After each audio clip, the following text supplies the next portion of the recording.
Good afternoon and welcome to Courage in Crisis Conversations of Faith and Mental Health. I am your host this afternoon, Algernon Lewis. I am the chairman of the Moravian Church, East and West Indies Province, and we've been bringing you this series of programs as we seek to meet people at the point of their need, adjusting to the realities of COVID 19 in 2020. We know that all of us have to make some serious changes, and it is not easy to change. It is not easy to adjust in real time to the things that are facing us. And so this series of programs is aimed at meeting us in particular places. Today we will be talking about a very sensitive matter, the matter of money. Anytime you talk about money, it becomes a cause for concern. Money is always one that people like, I want to hear more about this. And so we are talking about money, and I am no financial expert. I will tell you straight up. But we have two financial experts, and I will say that they may rebel, but I will say that this afternoon, this evening, we have out of Barbados, Brother Mervyn Hope. He's a retired banker. He's worked in banking most of his life and still does some banking at the board level. And we also have out of Trinidad a retired central banker, the former deputy governor of the Central Bank of Trinidad and Tobago. We have Joan John. So Brother Mervyn, Sister Joan, welcome. They are both members of the Moravian Church in their respective territories. So you know that this is a hot topic because right now, one of the things that is in real short supply, even toilet paper has come back, the hand sanitizers and so on have come back, but the money hasn't come back just yet. So that is still in short supply. So we want to have a discussion this afternoon about how do people manage their finances in this crisis. And one of the things we want to talk about, we started looking at the higher level and then sort of making our way down. Most of our economies are under stress. And what has happened over the years is that persons have not been working over the months, rather, the weeks and months. Persons have not been working, and so therefore the income has gone down. And some persons no longer have jobs. And we are being told, for example, the bank is saying, we are going to give you a little moratorium for 3 months so that you don't have to pay your mortgage, you don't have to pay your car note, you don't have to pay for your credit cards or whatever other loans. You would get 3 months off. How do we navigate this stuff? And there are other things that you may have heard that you want to bring into this discussion. How do we help our people to navigate this at this particular time? I'm going to toss it to you first of all, Brother Mervyn, and then Sister Joan will come in with you. Okay. Thank you, Brother Algernon. Sister Joan, it's nice to meet you. I don't know if we met anywhere before, but this COVID-19 has some pluses about it as well. So we need to For sure. we need to celebrate some of the pluses. Brother Algernon raised a very interesting aspect as it relates to moratorium. And I just want to caution persons that a moratorium is an offer to defer your loan payment. You are still liable for the balance of your loan. You will still be liable for the interest on your loan. The interest will continue to accumulate, but the bank or the financial institution will not charge you a late fee. Now, the thing about a moratorium is you also have to talk to your financial institution, because every single loan is subject to an agreement to pay an amount on a particular day, every month or every quarter, as the case might be. So a moratorium in and by itself varies those terms. So any financial institution that offers moratorium, do not take it for granted because you hear it over the ear. You need to go to your financial institution and they will review your financial position. Now, if you don't need a moratorium, you just don't go and defer your payment. For instance, suppose myself and my spouse, we were working and we remain working because a moratorium is being offered. I am not sure that it would be for us if we remain in employment. The other thing about moratorium, which I want to stress, is that particularly for persons who have mortgages or house loans or house repair, any loan related to real estate and covered by real estate as the security, if built into your payment is if insurance coverage for your loan is factored into your monthly payment, you need to ask some serious questions, and you also need, wherever possible, to make sure that that part of your payment, if you can afford it, make sure that you pay. Because as soon as COVID-19, in fact, in this season, the 1st of June is hurricane season. And I pray God every day that we do not have any devastating effect from any adverse effect from any hurricane at this point in time. You also need to make sure that if that insurance is built into your monthly payment for your mortgage or your car note or whatever, that you see that that is paid so that your property is covered in the event of a different kind of disaster. Sister Joan, I don't know if you want to add anything to that as we. Yes, let me start off by saying to people,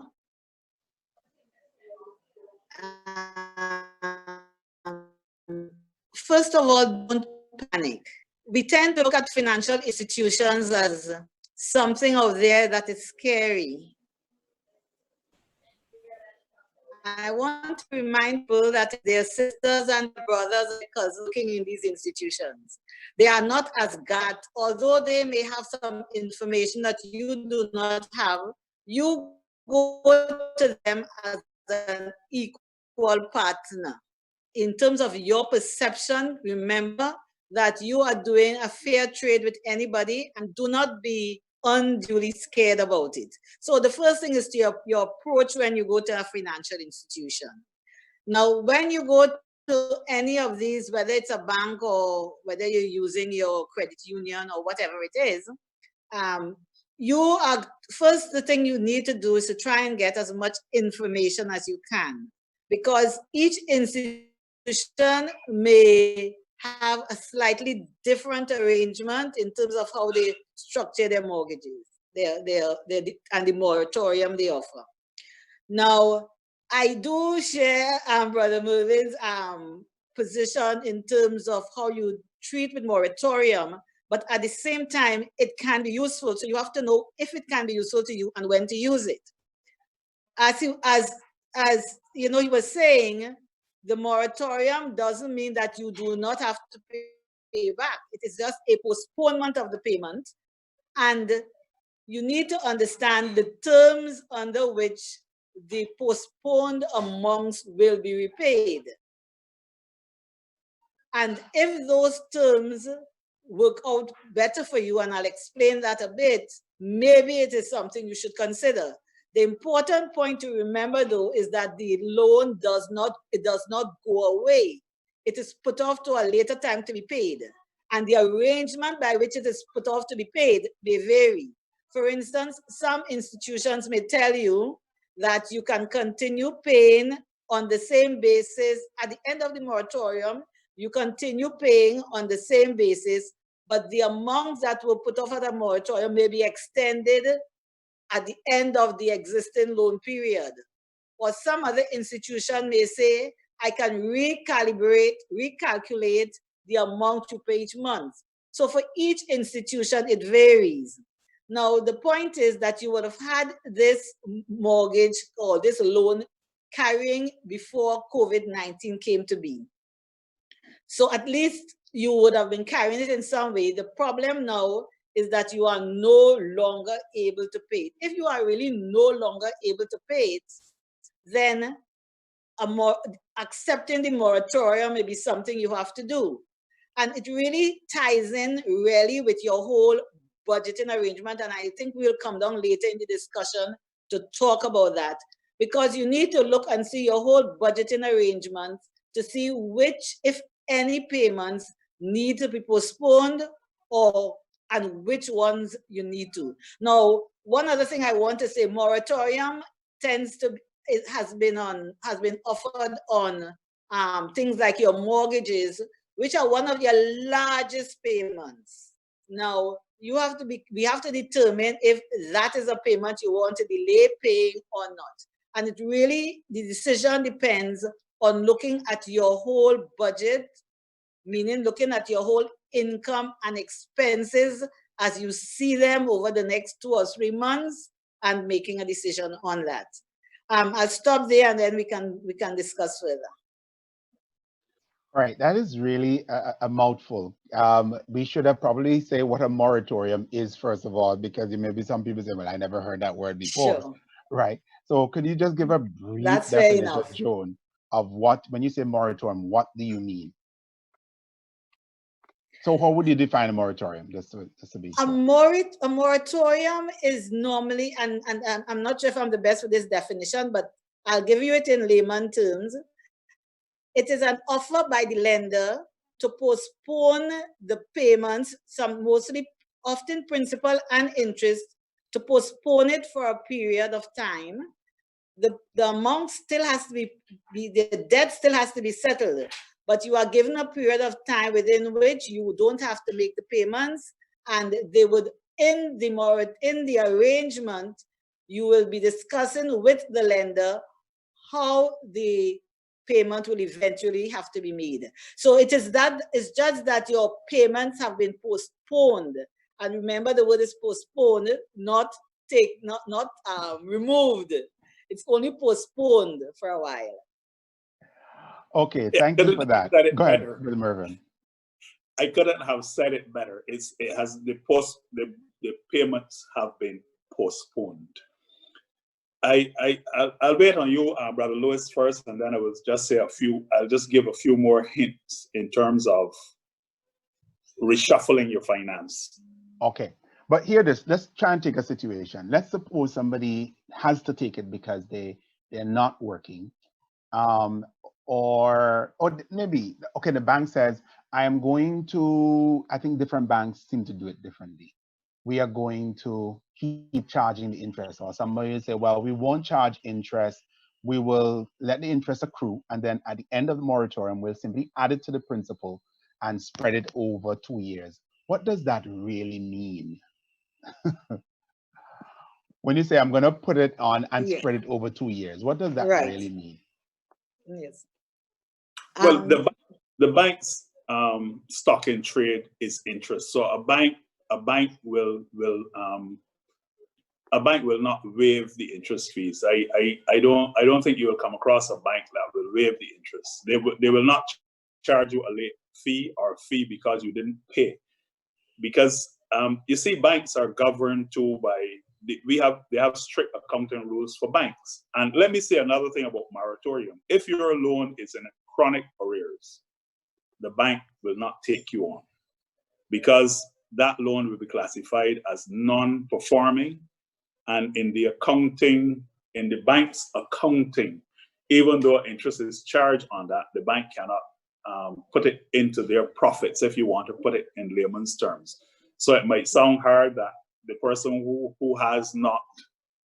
is not getting anything more, but you will hardly likely get a moratorium if your loan is in chronic arrears, unless you have already been in a restructuring, you had a proposal on the table for restructuring, and the loan and the circumstances around the loan would allow for that kind of restructuring.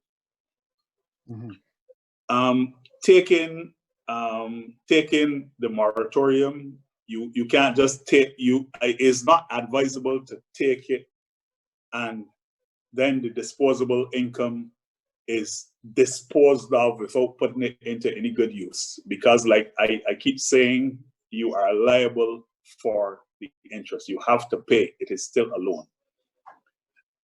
You need to look at your person, yourself. I have found, for instance, in this COVID-19 atmosphere, that I'm driving less. So my gas bill is less. There's no place of entertainment to go. I'm not a big going out person, that kind of thing.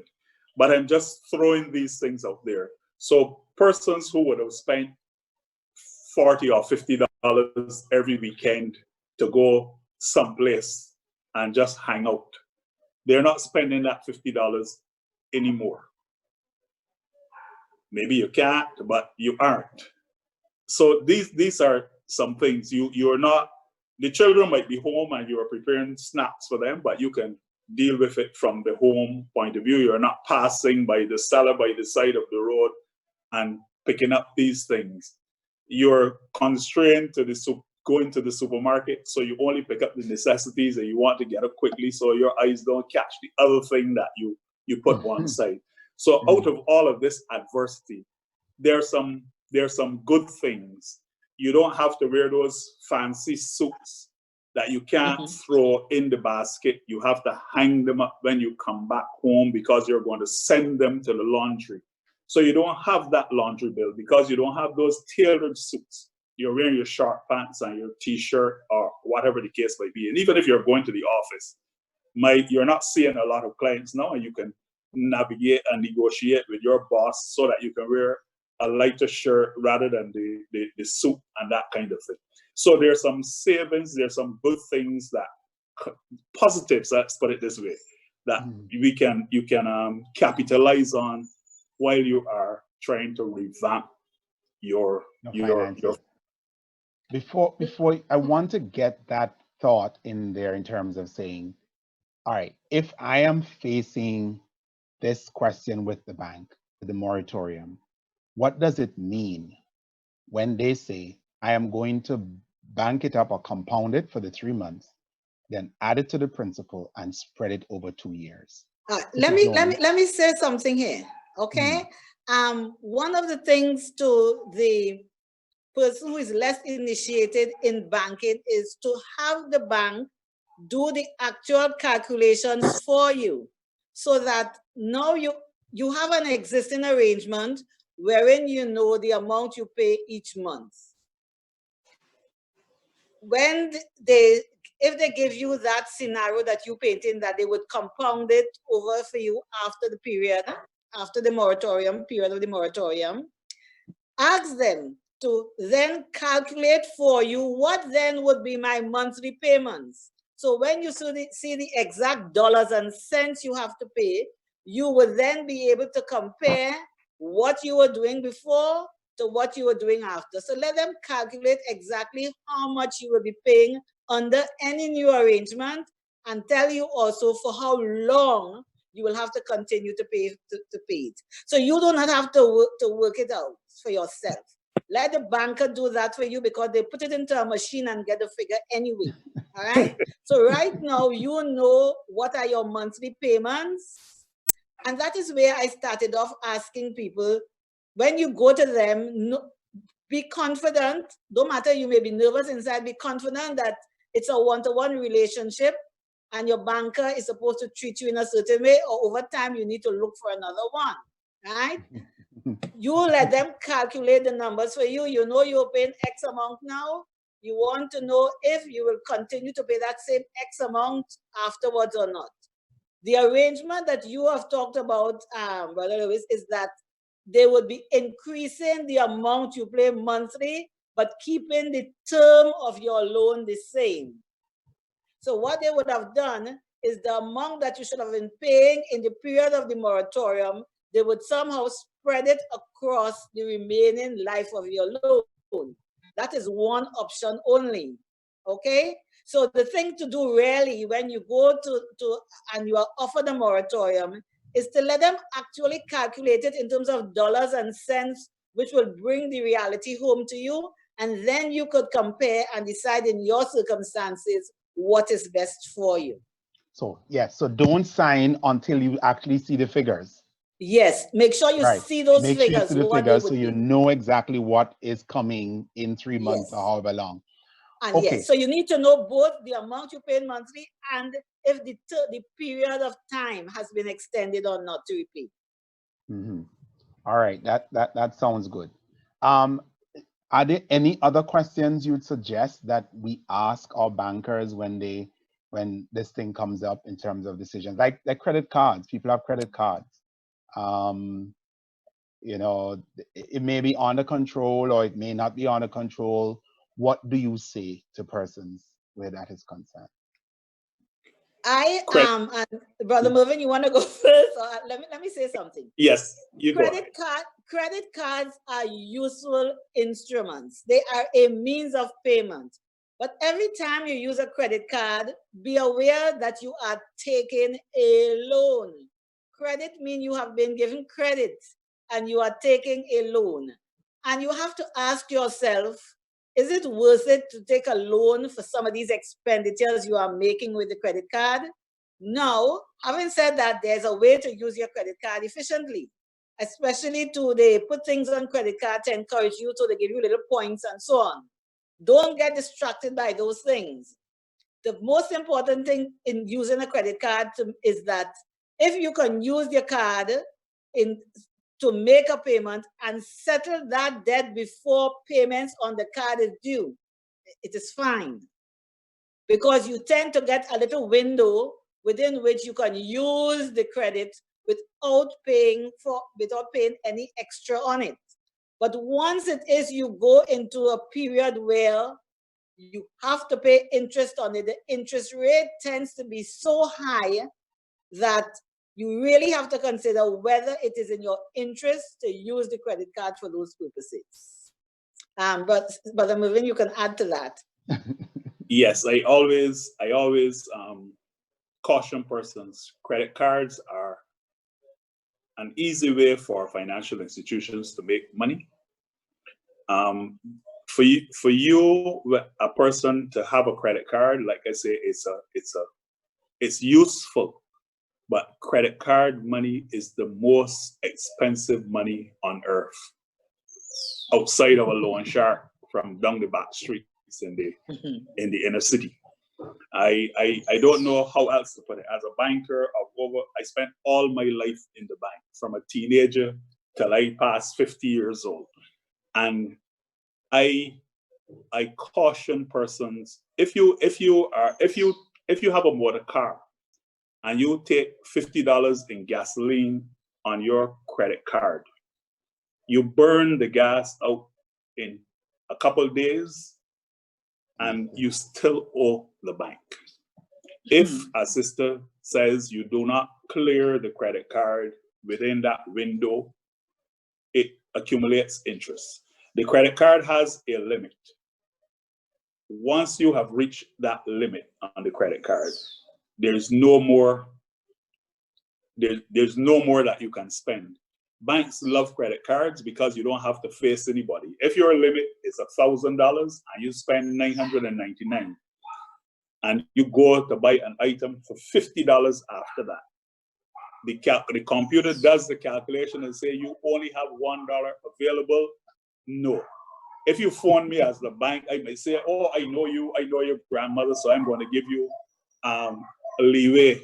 And so it takes bankers love it because it takes that personal thing out of it. It just declines you as long as it reaches the limit.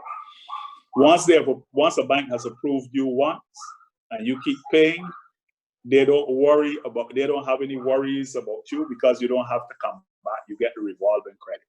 But if you look at your credit card and you do your principal, time, and rate divided by 100, the old school interest thing, you will see that credit cards, when they tell you 1.75% per month, you multiply that by 12, and that will tell you what the annual rate is. And 18 or 20% or something like that. And that is expensive in this environment now, where you can borrow money at 4, 5, 6, 7, or 8%. So you have to weigh that, and you have to bring a good sense of discipline around credit cards and the use of credit cards. They look very well, they look pretty in your wallet, but there's a cost. There's a cost to it. Expensive money. And the one other thing I want to add is that the risk of a credit card is also that it lulls you into a false sense of what your budget is. And you really must be reminded that always it is money that you are borrowing, very expensive money that you are borrowing. And really, if you are in dire circumstances, you shouldn't be borrowing money at that very high rate. You really need to begin to adjust your expenditure rather than doing that kind of borrowing. Okay.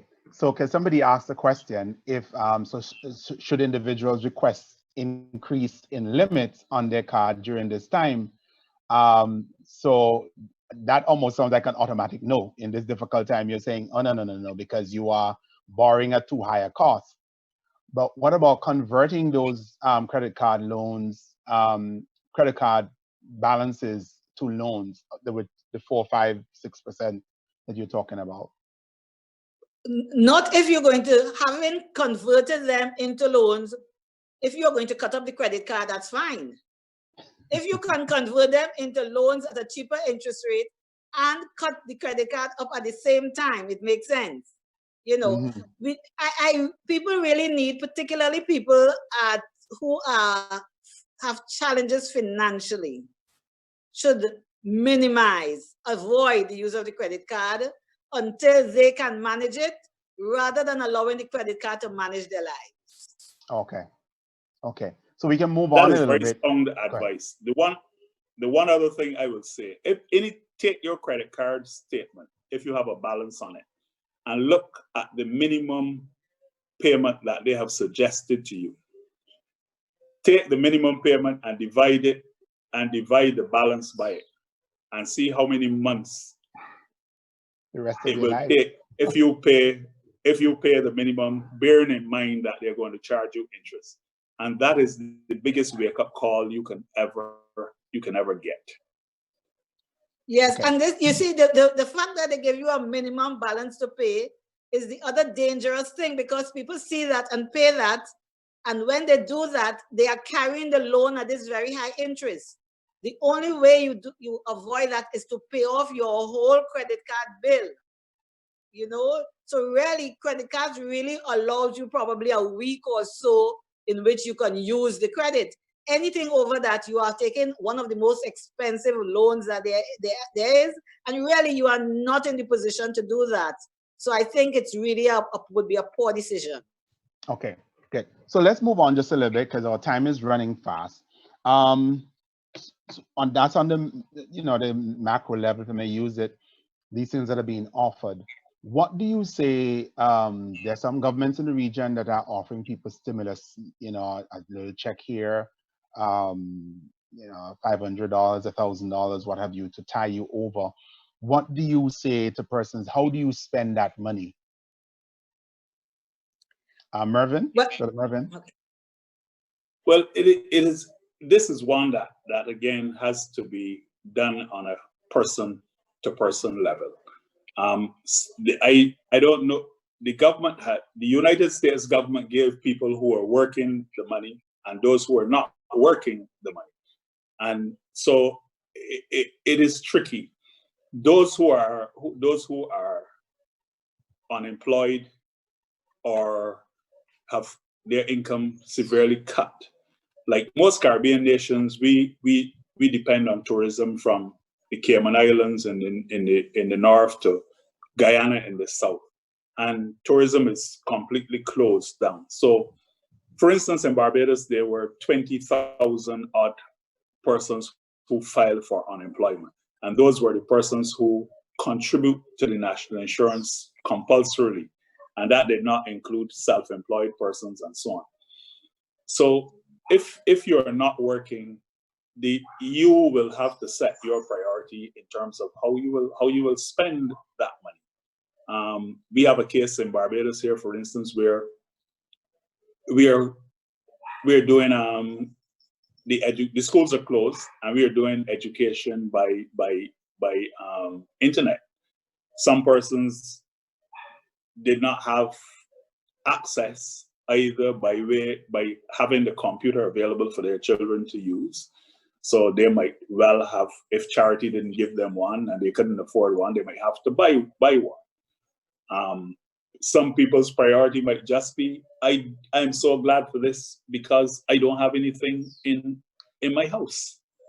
There are some people who work weekly or monthly, and they live from paycheck to paycheck. And this COVID has been throwing this up as well. So it is difficult to put this in a particular pigeonhole, because it has, it has different implications for different persons. Or two people might have been working and they had their expenses calculated on joint incomes, and now it's been reduced by the one person who has been laid off. So, sorry. So the considerations are, and the permutations are different depending on the household. But all I will say is that, again, you have to take a good look at your personal finance and really, really set your priorities. And I hope that in all of this, that some discipline around financing will be developed. Okay, Sister Joan? Two comments. First, if you are given grant funding, grant meaning you don't have to pay it, take as much as you could. You don't have to repay it, take as much as you can get. Free, because governments are giving out grant funding. I mean, in the case of Trinidad, they even gave the churches to give out money to ensure that it is the really people who are needy who gets it, right? Mm-hmm. If it is grant funding, take it. It means you don't have to repay it. But all of this brings to mind something which we need to talk about in the good as well as the bad times, but more in the better times. And that is, when you live normally, as the older people used to tell us, if you make a penny, save a cent or save a half cent. Eat little and live long. Oh, there was validity in a lot of these old sayings. And it is amazing where you can find savings if you have to. Even where you have children, you teach them, and they themselves take up the habits you teach them. Because you really, in living, need to operate in such a way that if you are out of a job for at least 3 months, you can sustain yourself. So this is one of the things in normal times we need to remember. We need to operate in such a way when we allocate expenses, do it in such a way that you can live without your job for at least a 3 months period. Okay? And back to the point you were saying that we started with in terms of grant funds. I love grant funds. If you can get them, take as much as you can get. I like that. So some governments are offering, some are not. But what we are part of church, and the church in some cases seeking to do things to help people. What would you say to the church are some of the best ways to help people at this particular time? We have Brother Mervyn, you go ahead. We have a lot of human resources in our church. I know that in terms of Brother Adrian at Calvary in Robert Street, even before COVID, they did a feeding program where they prepare meals, hot meals twice per week for at least 100 people. I am sure that the numbers have grown. In Mount Tabor Moravian Church, where I am a member, we have what we call a caring and sharing program. We do a special offering once per month, and the funds we collect, we distribute to not just where in the district where our church is located, whether the persons come there or come to church or not. We give cash and we also give kind. We also have a basket, and we ask our members to bring non-perishable items. And I am passionate about it because I always tell my congregation when I'm doing the notices, every single person in the church can look in their pantry. And I mean mother, daughter, everybody. You can look in your pantry and you can give away 1 bar of soap. You can give away 2 tins of tuna. You can give away 1 pack of rice. And if you have 100 people in your congregation on a Sunday and 50 people bring 1 item, that ministry can work. And I mean, without even, as the young people will say, without even breaking a sweat. And these are the little things that we need to continue to cultivate and advocate for. There are other people who can afford, who work for, like for instance, now in Barbados, our fishermen give 20% of their catch to the government to give out to needy families. And and I keep I keep wondering, well, why couldn't we do this all the time? So if in our little corner, if each of us be an advocate, you either give the cash or you pick up something from your pantry and bring it to a central point, and then the Caring and Sharing Committee gives it out.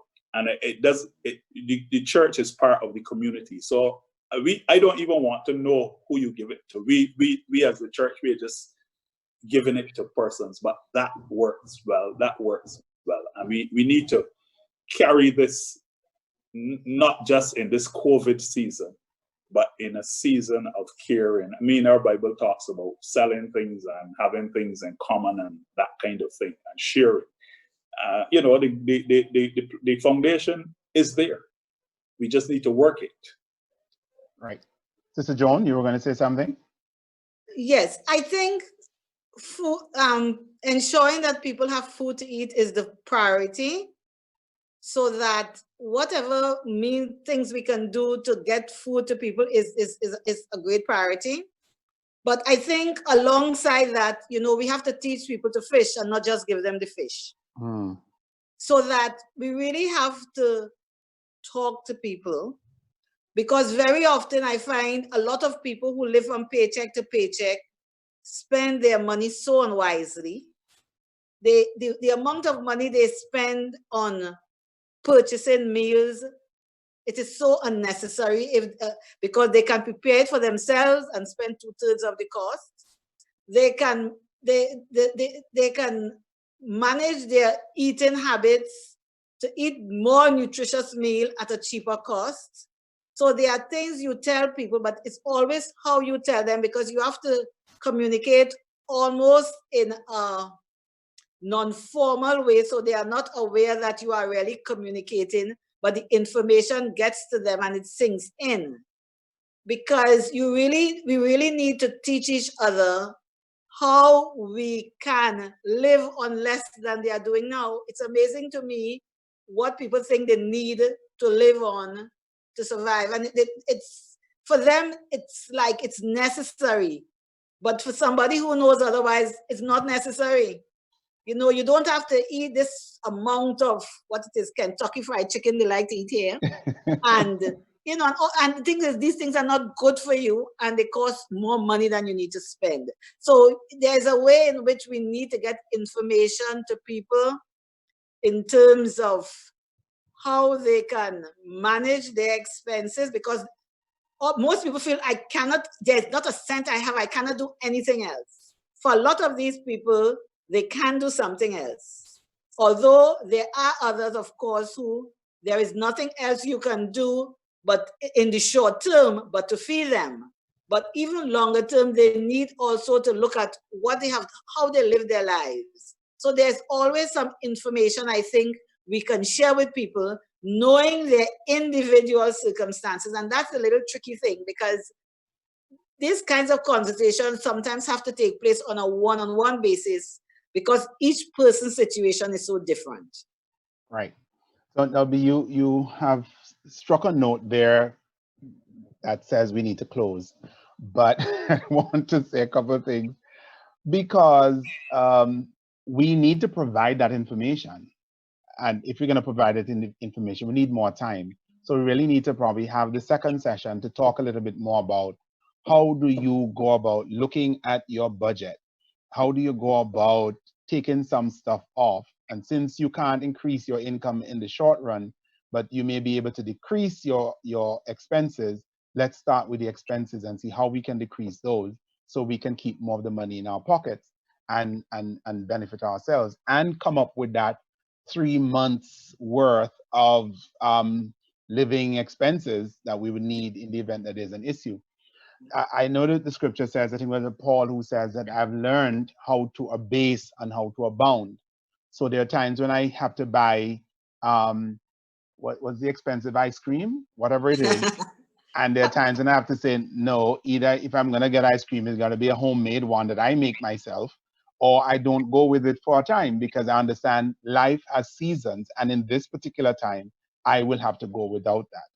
One interesting thing that happened, I know here in Antigua where I'm at, I'm not so sure what happened in Barbados or in Trinidad, that people actually petitioned for KFC to open again. And then because, yeah, and because when KFC opened, it was real pandemonium, long traffic lines and so forth. Rather than saying, let's buy the chicken and bake it ourselves and keep the monies in our pockets, you know, because we need to have this money now. We don't know how long this road is going to be. But maybe it's comfort food that is needful at the time.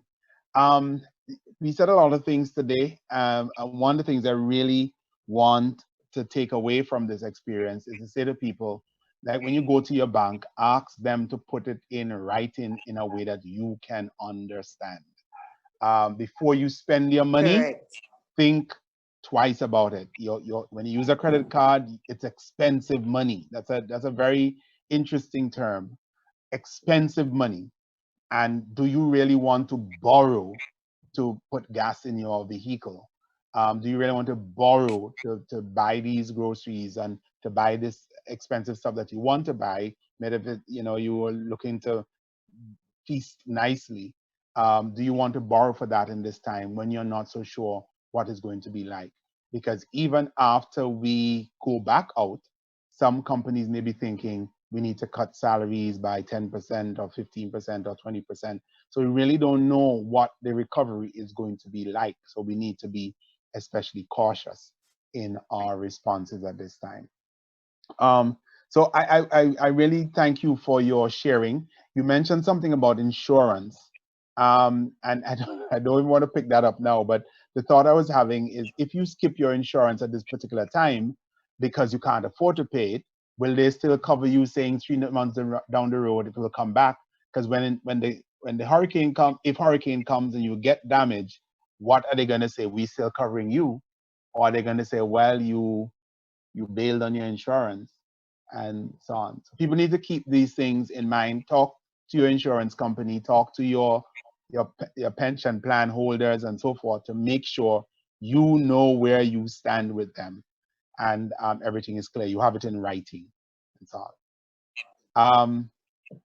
We have a question about utilities bills, but we're going to take that the next time around because we are already out of time.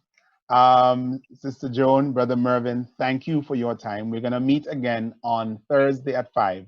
to continue this discussion. We're going to pick it up. What do we do with utility bills in terms of deferring payments? How do we handle those? And then we're going to go into how are we now, with whatever reality it is, how do we crawl back into an equilibrium so that now we have some money put aside?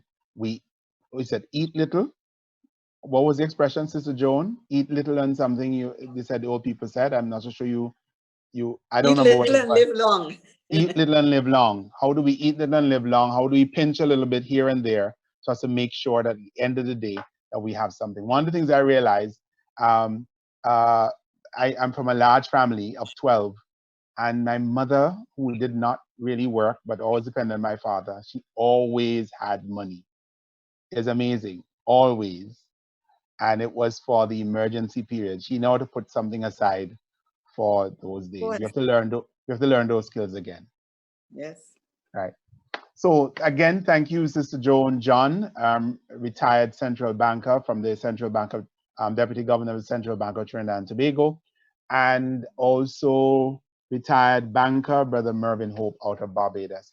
See you again. I am Algernon Lewis, your host for this afternoon. I'll see you on Thursday at 5 for another conversation in crisis. Our pleasure. Until. Bye-bye. Bye-bye.